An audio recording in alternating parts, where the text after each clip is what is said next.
it's going to be a shopping for the fireworks stand. This fireworks stand, J&T's. So he's just going to actually start watching. There's some pretty cool.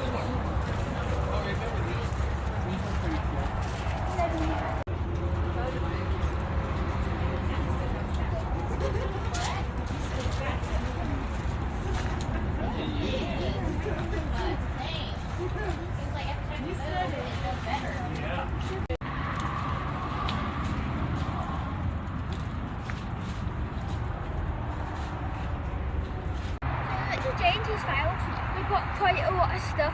When I get back to my house, I will kind of put everything down on the ground in a pile, kind of show you everything we got. But yeah, make sure that if you have time to come down to J&T's, really good fireworks stand. See you later, bye.